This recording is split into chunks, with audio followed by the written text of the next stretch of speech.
ಮೈದಾನದಲ್ಲಿರುವಾಗ ಕಾಲೂರಿ ತಿರುಗುವಾಗ ಮೊಣಕಾಲಲ್ಲಿ pop ಎನಿಸಿದರೆ, ನೆಲಕ್ಕೆ ಬಿದ್ದು ಗಂಟೆಯೊಳಗೆ ಊತ ಬಂದರೆ ಅದು ಕೇವಲ ಉಳುಕು ವಾರದ ವಿಶ್ರಾಂತಿಯಲ್ಲಿ ಸರಿಯಾಗುತ್ತೆ ಎಂದುಕೊಳ್ಳಬೇಡಿ. ನಿಲ್ಲಿಸಿ. ಆ ಪಾಪ್ ಮತ್ತು ಊತ ಕೇವಲ ಉಳುಕಿನಿಂದ ಆಗಿದ್ದಲ್ಲ. ಆ ಒಂದು ವಾರದ ವಿಶ್ರಾಂತಿ ಅದು ನಿಮ್ಮ ಮೂಡಿಗೆ ಬೆಲೆ ಕಟ್ಟಿಸಬಹುದು ಮತ್ತು ನಿಮಗೆ ಅದು ನಿಜವಾಗಿಯೂ ಏನು ಎಂಬುದು ಗೊತ್ತಿಲ್ಲ.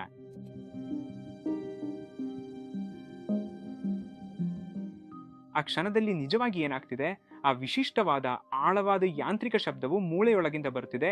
ಇದು ಅಸ್ಥಿ ಚಿಕಿತ್ಸೆಯಲ್ಲಿ ಅತ್ಯಂತ ನಿರ್ಣಾಯಕ ಶಬ್ದವಾಗಿದೆ. ಬಹುಪಾಲು ಇದು ಮುಂಭಾಗದ ಕ್ರುಷಿಯಟ್ ಲಿಗಮೆಂಟ್ ಹರಿದಿರುವುದನ್ನು ಸೂಚಿಸುತ್ತಿದೆ ಮತ್ತು ಮುಂದಿನ 60-90 ನಿಮಿಷಗಳಲ್ಲಿ ಊತ ಕಾಣಿಸಿಕೊಳ್ಳುತ್ತಿದೆ, ಮರುದಿನ ಬೆಳಿಗ್ಗೆ ಅಲ್ಲ. ಆದರೆ 1 ಗಂಟೆಯೊಳಗೆ ನಿಮ್ಮ ಸಂಯುಕ್ತದೊಳಗಿನ ಹರಿದಿರುವ ತುಂಡುಗಳಿಂದ ಮೂಡಿಗೆ ರಕ್ತ ತುಂಬಿಕೊಳ್ತಿದೆ. ನಿಮ್ಮ ಮೊಣಕಾಲಿನಲ್ಲಿ ಏನೋ ತೊಂದರೆ ಇದೆ ಎಂದು ನಿಮಗೆ ಅನಿಸ್ತಿದೆ. 1 ವಾರ ವಿಶ್ರಾಂತಿ ಪಡೆದು ಕ್ರೀಡೆಗೆ ಮರಳುವನು ಕೇವಲ ಸ್ಪ್ರೇನ್ ನಿರ್ವಹಿಸ್ತಿಲ್ಲ, ಅವನು ಗುಣವಾಗದ ಗಾಯವಿರುವ ಅಸ್ಥಿರ ಮೊಣಕಾಲಿನ ಮೇಲೆ ನಡೀತಿದ್ದಾನೆ. ಅನೇಕ ಸಂದರ್ಭಗಳಲ್ಲಿ ಅವನು ಕಾಯ್ತಿರುವಾಗಲೇ ಸಂಧಿಯೊಳಗಿನ ಇತರ ಭಾಗಗಳಿಗೆ ಈಗಾಗಲೇ ಹಾನಿಯಾಗ್ತಿದೆ. ACL ಮತ್ತು ಮೆನಿಸ್ಕಸ್ ಎಂದರೇನು? ಮೊಣಕಾಲು ಒಂದು ಹಿಂಜಿದ್ದಂತೆ, ಆದರೆ ಬಾಗಿಲಿನ ಹಿಂಜಿನಂತಲ್ಲ, ಇದು ತಿರುಗುತ್ತದೆ ಕೂಡ. ಈ ತಿರುಗಾಟದಲ್ಲಿ ಸ್ಥಿರತೆ ನೀಡುವುದನ್ನು 4 ಲಿಗಮೆಂಟ್ಗಳು ನಿಯಂತ್ರಿಸುತ್ತೆ. ಇವುಗಳಲ್ಲಿ ACL ಪ್ರಮುಖವಾದುದು. ಇದು ಮೊಣಕಾಲಿನ ಮಧ್ಯದಲ್ಲಿ ಓಡ್ತಾ ತೊಡೆ ಎಲುಬನ್ನು ಶಿನ್ ಬೋನ್ಗೆ ಸಂಪರ್ಕಿಸುತ್ತೆ. ಇದರ ಮುಖ್ಯ ಕೆಲಸ ಶಿನ್ ಬೋನ್ ಮುಂದೆ ಜಾರುವುದನ್ನು ಮತ್ತು ನಿಯಂತ್ರಣವಿಲ್ಲದ ತಿರುಗುವಿಕೆಯನ್ನು ತಡೆಯುವುದು. ನೀವು ಕಾಲು ನೆಲೆಗೊಳಿಸಿ ದಿಕ್ಕು ಬದಲಿಸಿದಾಗ, ವೇಗ ಹೆಚ್ಚಿಸಿದಾಗ ಅಥವಾ ತಡೆದಾಗ ಆ ಕೆಲಸ ಮಾಡುವುದು ACL. ಅದನ್ನು ತೆಗೆದರೆ ಮೂಳೆ ನೇರ ರೇಖೆಯ ಭಾರ ಸಹಿಸಬಲ್ಲದು, ಆದರೆ ತೀವ್ರವಾಗಿ ತಿರುಗುವಾಗ ಅದಕ್ಕೆ ಸಾಧ್ಯವಾಗದು. ಈಗ ಮೆನಿಸ್ಕಸ್ ಮಧ್ಯ. ಪ್ರತಿ ಮೊಣಕಾಲಿನಲ್ಲಿ ಒಳ ಮತ್ತು ಹೊರಭಾಗದ 2 ಮೆನಿಸ್ಕಸ್ಗಳಿವೆ. ಇವು ಎಲುಬುಗಳ ನಡುವಿನ ಸಿ ಆಕಾರದ ಕುಷನ್ ಪ್ಯಾಡ್ಗಳಂತೆ ಕೆಲಸ ಮಾಡುತ್ತವೆ. ಇವು ಭಾರವನ್ನು ಹಂಚಿ ಆಘಾತ ತಡೆದು ಮೇಲ್ಮೈಯನ್ನು ನಯಗೊಳಿಸಿ ಮೊಣಕಾಲನ್ನು ಸ್ಥಿರವಾಗಿರಿಸುತ್ತವೆ. ತಿರುಗುವಾಗ ಮೆನಿಸ್ಕಲ್ ಟಿಶ್ಯೂ ನಷ್ಟವಾದರೆ ಪ್ರತಿ ಹೆಜ್ಜೆಯಲ್ಲೂ ಎಲುಬುಗಳು ಒತ್ತಡದಿಂದ ಉಜ್ಜುತ್ತವೆ. ಇದು ಆಸ್ಟಿಯೋ ಆರ್ಥರೈಟಿಸ್ಗೆ ಕಾರಣವಾಗ್ತದೆ.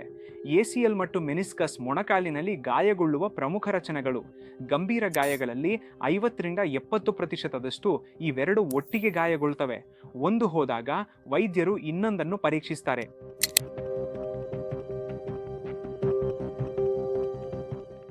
ಗಾಯದ ವಿಧಾನ ಮತ್ತು ನಿರ್ಧಾರ. ACL ಹೆಚ್ಚಾಗಿ ಯಾವುದೇ ಸಂಪರ್ಕವಿಲ್ಲದೆ ಹರಿಯುತ್ತದೆ. ದೊಡ್ಡ ಗಾಯಕ್ಕೆ ಡಿಕ್ಕಿಯೇ ಬೇಕೆಂದು ಭಾವಿಸುವ ಪುರುಷರಿಗೆ ಇದು ಅಚ್ಚರಿ ಮೂಡಿಸುತ್ತದೆ. ಕಾಲು ನೆಲದ ಮೇಲಿದ್ದಾಗ, ದೇಹ ತಿರುಗಿದಾಗ ಇದು ಸಂಭವಿಸುತ್ತದೆ. ಕ್ರಿಕೆಟ್ನಲ್ಲಿ ಫೀಲ್ಡರ್ ಡೈವ್ ಮಾಡಿ ತಿರುಗುವಾಗ ಅಥವಾ ವೇಗದ ಬೌಲರ್ನ ಡೆಲಿವರಿ ಸ್ಟ್ರೈಡ್ನಲ್ಲಿ ಹೀಗಾಗಬಹುದು. ಫುಟ್ಬಾಲ್ ಮತ್ತು ಕಬಡ್ಡಿಯಲ್ಲಿ ಅದು ತಕ್ಷಣದ ತಿರುವು ಅಥವಾ ದಿಕ್ಕು ಬದಲಾವಣೆ ಆಗಿರ್ತದೆ. ಜಿಮ್ನಲ್ಲಿ ಭಾರಿ ತೂಕದ ಸ್ಕ್ವಾಟ್ ಮಾಡುವಾಗ ಮೂಳೆ ಒಳಕ್ಕೆ ಕುಸಿಯಬಹುದು. ಇಂತಹ ಸಂದರ್ಭಗಳಲ್ಲಿ ACLಗೆ ಅತಿಯಾದ ತಿರುಗುವ ಒತ್ತಡ ಬಂದು ಅದು ವಿಫಲವಾಗುತ್ತದೆ. ಮೆನಿಸ್ಕಸ್ 2 ರೀತಿಯಲ್ಲಿ ಹರಿಯುತ್ತದೆ. ಯುವಕರಲ್ಲಿ ಸಾಮಾನ್ಯವಾಗಿ ACL ಜೊತೆಗೆ ಕುಷನ್ ಅಂಗಾಂಶವು ಉದ್ದಕ್ಕೆ ಚೀರಿಕೊಂಡು ಹರಿಯುತ್ತದೆ. ಬಕೆಟ್ ಹ್ಯಾಂಡಲ್ ಟಿಯರ್ ಅತ್ಯಂತ ಗಂಭೀರವಾಗಿದ್ದು ಮೆನಿಸ್ಕಸ್ ಮಡಚಿಕೊಂಡು ಮೊಣಕಾಲು ಚಲನೆಗೆ ಅಡ್ಡಿಯಾಗುತ್ತದೆ. ಇದು ಶಸ್ತ್ರಚಿಕಿತ್ಸೆಯ ತುರ್ತು ಸ್ಥಿತಿ. 35 ವರ್ಷ ಮೇಲ್ಪಟ್ಟವರಲ್ಲಿ ಸವೆತದಿಂದ ಇದು ಸಂಭವಿಸಬಹುದು.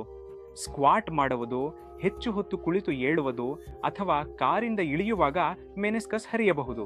ಯಾವುದೇ ಶಬ್ದವಿಲ್ಲದೆ ಕೇವಲ ನೋವು ಕಾಣಿಸಿಕೊಳ್ಳುತ್ತೆ. ಇವುಗಳನ್ನು ನಿರ್ಲಕ್ಷಿಸಲು ಕಾರಣವೆಂದರೆ ACL ಮತ್ತು ಮೆನಿಸ್ಕಸ್ ಎಕ್ಸ್ರೇನಲ್ಲಿ ಸಾಮಾನ್ಯವಾಗಿ ಕಾಣಿಸುತ್ತವೆ.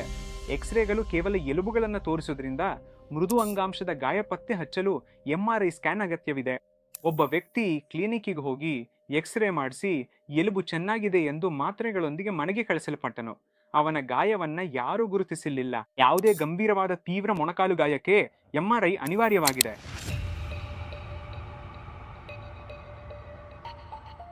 ಇಲ್ಲಿ ACL ಗಾಯದ ಬಗ್ಗೆ ಕೆಲವು ತಪ್ಪು ಕಲ್ಪನೆಗಳಿವೆ.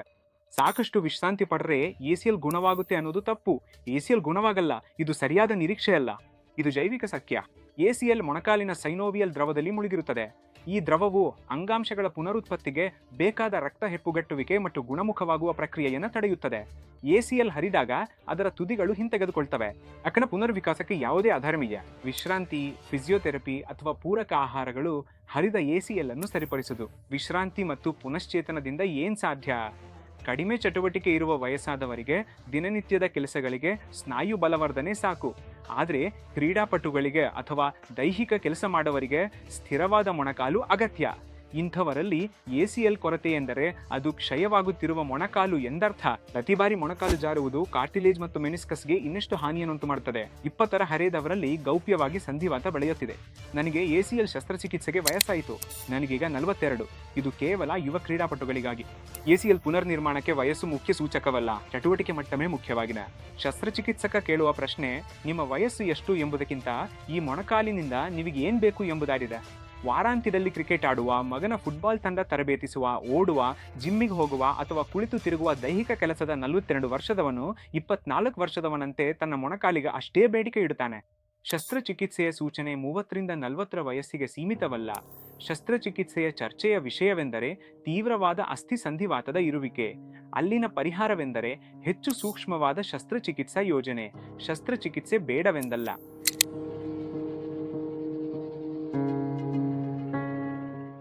ACL ಮತ್ತು ಮೆನಿಸ್ಕಸ್ ಚಿಕಿತ್ಸೆಗಳು ಇವುಗಳನ್ನು ಹೆಚ್ಚಾಗಿ ಆರ್ಥ್ರೋಸ್ಕೋಪಿಕ್ ವಿಧಾನದಲ್ಲಿ ಮಾಡಲಾಗುತ್ತೆ. ಇದು ಸಣ್ಣ ಗಾಯ, ವೇಗದ ಚೇತರಿಕೆ ಮತ್ತು ಸಂಧಿಯ ಉತ್ತಮ ವೀಕ್ಷಣೆಗೆ ಸಹಕಾರಿ. ACL ಪುನರ್ನಿರ್ಮಾಣದಲ್ಲಿ ಹರಿದ ಲಿಗಮೆಂಟ್ ಅನ್ನು ಗ್ರಾಫ್ಟ್ನಿಂದ ಬದಲಿಸಲಾಗ್ತದೆ. ಎಲುಬಿನಲ್ಲಿ ಹೊಸ ಹಾದಿ ಕೊರೆದು ಗ್ರಾಫ್ಟ್ ಅನ್ನು ಅದರ ಮೂಲಕ ಹಾಯಿಸಿ ಎರಡೂ ತುದಿಗಳಲ್ಲಿ ಭದ್ರಪಡಿಸ್ತಾರೆ. ಮುಂದಿನ ತಿಂಗಳುಗಳಲ್ಲಿ ಇದು ಜೈವಿಕವಾಗಿ ಒಗ್ಗೂಡಿ ಹೊಸ ACL ಆಗ್ತದೆ. ಭಾರತದಲ್ಲಿ ಹ್ಯಾಮ್ಸ್ಟ್ರಿಂಗ್ ಆಟೋಗ್ರಾಫ್ಟ್ ಅತ್ಯಂತ ಸಾಮಾನ್ಯ ಆಯ್ಕೆಯಾಗಿದೆ. ರೋಗಿಯ ಸ್ವಂತ ಹ್ಯಾಮ್ಸ್ಟ್ರಿಂಗ್ ಮಾಂಸಪೇಶಿಗಳಿಂದ ತೆಗೆದ ಟೆಂಡನ್ಗಳನ್ನು ಸಣ್ಣ ಹೆಚ್ಚುವರಿ ಚಿರಿಕುಟಿಯಿಂದ ತೆಗೆದು ಮಡಚಿ ಮತ್ತು ಜೋಡಿಸಿ ಬಲವಾದ ಬಹುಪೊಕ್ಕು ರಚನೆಯನ್ನು ಸೃಷ್ಟಿಸಲಾಗುತ್ತೆ. ಇದು ರೋಗಿಯದ್ದೇ ಅಂಗಾಂಶ. ನಂಬಿಕೆಯಿಂದ ಒಗ್ಗೂಡುತ್ತದೆ. ನಿರಾಕರಣೆಯ ಭಯವಿಲ್ಲ. ಪಟೆಲ್ಲರ್ ಟೆಂಡನ್ ಆಟೋಗ್ರಾಫ್ಟ್ ಅಂದ್ರೆ ಮೊಣಕಾಲಿನ ಮುಂಭಾಗದ ಟೆಂಡನ್ ಪಟ್ಟಿಯು ಎರಡೂ ತುದಿಗಳಲ್ಲಿ ಎಲುಬಿನ ತುಂಡುಗಳೊಂದಿಗೆ ಪರ್ಯಾಯವಾಗಿದ್ದು ಎಲಿಟ್ ಅಥ್ಲೀಟ್ಸ್ಗಳಿಗೆ ಹೆಚ್ಚು ಸೂಕ್ತ, ಏಕೆಂದರೆ ಮೂಳೆ ಬೇಗ ಕೂಡಿಕೊಡುತ್ತದೆ. ಇವುಗಳ ನಡುವೆ ಆಯ್ಕೆ ಮಾಡುವುದನ್ನು ಚಟುವಟಿಕೆ, ಅಗತ್ಯಗಳು, ಶರೀರದ ರಚನೆ ಮತ್ತು ಶಸ್ತ್ರಚಿಕಿತ್ಸಕರ ಪರಿಣತಿ ಆಧರಿಸಿ ಮಾಡಲಾಗ್ತದೆ. ಈಗ ಮೆನಿಸ್ಕಸ್ ಬಗ್ಗೆ. ಶಸ್ತ್ರಚಿಕಿತ್ಸೆಯ ಸಮಯದಲ್ಲಿ ಮೆನಿಸ್ಕಸ್ ಅನ್ನು ಸಂಪೂರ್ಣವಾಗಿ ಪರಿಶೀಲಿಸಲಾಗ್ತದೆ. ನಿರ್ಧಾರವು 2 ಆಯ್ಕೆಗಳಿಗೆ ಇಳಿಯುತ್ತದೆ: ದುರಸ್ತಿ ಅಥವಾ ಭಾಗಶಃ ತೆಗೆದುಹಾಕುವುದು. ಮಾದರಿ ಮತ್ತು ಗುಣಮಟ್ಟ. ಸಾಧ್ಯವಾದರೆ ದುರಸ್ತಿ ಸೂಕ್ತ. ಗುಣಮುಖವಾದ ಮೆನಿಸ್ಕಸ್ ಒಂದು ಉತ್ತಮ ಶಾಕ್ ಅಬ್ಸಾರ್ಬರ್ ಆಗಿರುತ್ತದೆ. ಯುವ ಪುರುಷರಲ್ಲಿ ಹೊರಗಿನ ವಲಯದಲ್ಲಿ ತೀವ್ರ ಚಿರಿದಿದ್ರೆ ದುರಸ್ತಿ ಸಾಧ್ಯವಾಗ್ತದೆ ಮತ್ತು ಫಲಿತಾಂಶಗಳು ಅತ್ಯುತ್ತಮವಾಗಿರ್ತವೆ. ಮೆನಿಸೆಕ್ಟಮಿಯನ್ನು ಒಳಭಾಗದ ಹರಿತವಿದ್ದರೆ, ರಕ್ತದ ಹರಿವು ಇಲ್ಲದಿದ್ದಾಗ ಅಥವಾ ಗುಣಮಟ್ಟ ಕಡಿಮೆ ಇದ್ದಾಗ ಮಾಡಲಾಗುತ್ತೆ. ಅತ್ಯಂತ ಮುಖ್ಯವಾದ ತತ್ವವೆಂದರೆ ಸಾಧ್ಯವಾದಷ್ಟು ಉಳಿಸ್ಕೊಳ್ಳೋದು. ಮೆನಿಸ್ಕಸ್ನ ಪ್ರತಿ ಗ್ರಾಮ್ ತೆಗೆದರೆ 50ರಿಂದ 60ನೇ ವಯಸ್ಸಿಗೆ ಬೇಕಾದ ಕಾರ್ಟಿಲೇಜ್ ರಕ್ಷಣೆ ಕಳೆದೋಗುತ್ತೆ. ಹಾಗಾಗಿ ಬಕೆಟ್ ಹ್ಯಾಂಡಲ್ ಹರಿತವು ತುರ್ತು ಶಸ್ತ್ರಚಿಕಿತ್ಸೆ ಆಗಿದೆ. ಅನುಭವಿ ಶಸ್ತ್ರಚಿಕಿತ್ಸಕರು ತುಂಡು ಹಾಳಾಗುವ ಮೊದಲೇ ಗುರುತಿಸಿದ್ರೆ ಬಹುಪಾಲು ಸರಿಪಡಿಸಬಹುದು. ಚೇತರಿಕೆ, ಕ್ರೀಡೆಗೆ ವಾಪಸಾತಿ ಹಾಗೂ ಶಸ್ತ್ರಚಿಕಿತ್ಸೆ ಯಶಸ್ವಿ. ಪ್ರತಿಯೊಬ್ಬರು ಕೇಳೋ ಮುಂದಿನ ಪ್ರಶ್ನೆ, ನಾನು ಮತ್ತೆ ಯಾವಾಗ ಕ್ರೀಡೆಗೆ ಮರಳಬಹುದು? ನೇರವಾದ ಉತ್ತರವೆಂದರೆ ತಿರುವುಗಳಿರುವ ಕ್ರೀಡೆಗೆ ಸುರಕ್ಷಿತವಾಗಿ ಮರಳಲು 9ರಿಂದ 12 ತಿಂಗಳು ಬೇಕು. ಕಾರಣ ಇಲ್ಲಿದೆ. ಇದು ಬಹಳ ಮುಖ್ಯವಾಗಿದೆ, ಯಾಕೆಂದ್ರೆ ಬಹುತೇಕ ಫಲಿತಾಂಶಗಳು ಇಲ್ಲಿಯೇ ಹಾನಿಯಾಗ್ತವೆ. ಮೂಡಲಿನೊಳಗಿಡಲಾಗಿರುವ ಗ್ರಾಫ್ಟ್ ಶಸ್ತ್ರಚಿಕಿತ್ಸೆ ದಿನ ಲಿಗಮೆಂಟ್ ಅಲ್ಲ, ಅದು ಲಿಗಮೆಂಟ್ನ ಪರಿಸರಕ್ಕೆ ಸ್ಥಳಾಂತರಗೊಳಿಸಲಾದ ಟೆಂಡನ್ ಆಗಿದೆ. ಲಿಗಮೆಂಟೀಕರಣ ಪ್ರಕ್ರಿಯೆಗೆ 9ರಿಂದ 12 ತಿಂಗಳು ಬೇಕಾಗುತ್ತೆ. ನಿರೀಕ್ಷೆಗೆ ವಿರುದ್ಧವಾಗಿ ಶಸ್ತ್ರಚಿಕಿತ್ಸೆಯ ನಂತರ 6ರಿಂದ 8 ವಾರಗಳಲ್ಲಿ ಗ್ರಾಫ್ಟ್ ಬಹಳ ದುರ್ಬಲವಾಗಿರುತ್ತೆ. 6ರಿಂದ 8 ವಾರಗಳು. 5 ತಿಂಗಳಲ್ಲಿ ಸ್ಥಿರವಾಗಿದೆ ಎಂದು ಅನಿಸುವ ಮೂಡ್ಲಿನ ಗ್ರಾಫ್ಟ್ ಇನ್ನೂ ಅದರ ಜೈವಿಕ ಪರಿವರ್ತನೆಯನ್ನು ಪೂರ್ಣಗೊಳಿಸಿಲ್ಲ.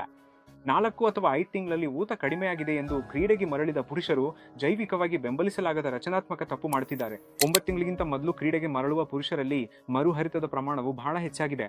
ಹರಿದು ಮರುನಿರ್ಮಿಸಿದ ACL ಮೊದಲ ಹಂತಕ್ಕಿಂತ ಬಹಳ ಸಂಕೀರ್ಣವಾದ ಶಸ್ತ್ರಚಿಕಿತ್ಸೆಯಾಗಿದೆ. ಪುನರ್ವಸತಿ ಎಂದರೆ ಕೇವಲ ವಿಶ್ರಾಂತಿ ಅಲ್ಲ, ಇದು ಚಲನೆಯಿಂದ ಶಕ್ತಿ ಮತ್ತು ಸ್ನಾಯು ನಿಯಂತ್ರಣ ಪಡೆಯುವವರೆಗಿನ ರಚನಾತ್ಮಕ ಕಾರ್ಯಕ್ರಮ. ನಿಮ್ಮ ಕ್ರೀಡೆಯ ಬದ್ಧತೆಯನ್ನೇ ಈ ವ್ಯಾಯಾಮಗಳಿಗೂ ತೋರಿ, ತಪ್ಪದೇ ಅನುಸರಿಸಿ. ಸರ್ಜನ್ ಕೆಲಸ ಆಪರೇಷನ್ ಥಿಯೇಟರ್ ಮುಗಿಯುತ್ತದೆ. ಫಲಿತಾಂಶ ಮುಂದಿನ ವರ್ಷ ಜಿಮ್ ಮತ್ತು ಫಿಸಿಯೋ ರೂಮ್ನಲ್ಲಿ ನಿರ್ಧಾರವಾಗುತ್ತದೆ. 6 ವಾರ ಅಥವಾ ತಿಂಗಳ ಹಿಂದೆ ಆ ನೋವು ಅನುಭವಿಸಿ ಭಾನುವಾರದ ಆಟಕ್ಕೆ ಮರಳು ಕಾಯುತ್ತಿದ್ರೆ ಈಗಲೇ MRI ಮಾಡಿಸ್ಕೊಳ್ಳಿ. ಹಂಗ ಮುಗಿಯೋವರೆಗೆ ಅಥವಾ ಉಬ್ಬು ಹೋಗೋವರೆಗೆ ಕಾಯಬೇಡಿ, ಈಗಲೇ ಮಾಡಿ. ಗುರುತಿಸದ ACL ಹರಿತದ ಪ್ರತಿ ವಾರವೂ ಮುಖ್ಯ. ಆ ರಚನೆಗಳು ರಕ್ಷಿಸುವ ಕಾರ್ಟಿಲೇಜ್ಗೆ ಹಾನಿ ಮಾಡುತ್ತಿವೆ. ಈ ತಿಂಗಳು ಸರಿಪಡಿಸಬಹುದಾದ ಮೆನಸ್ಕಲ್ ತುಂಡು 3 ತಿಂಗಳ ನಂತರ ಸರಿಪಡಿಸಲಾಗದು. ಮೌಲ್ಯಮಾಪನ ಬೇಕೆಂದು ಗೊತ್ತಿಲ್ಲದಿದ್ದರೆ PRACL ತಜ್ಞರನ್ನು ಸಂಪರ್ಕಿಸಿ. ವೈಯಕ್ತಿಕ ಮಾರ್ಗದರ್ಶನದಲ್ಲಿ ಇದು ನೀವು ಗಮನಿಸಬೇಕೋ ಅಥವಾ ಈಗಲೇ ಕ್ರಮ ವಹಿಸಬೇಕೋ ಎಂಬುದನ್ನು ಸ್ಪಷ್ಟಪಡಿಸ್ತಾರೆ.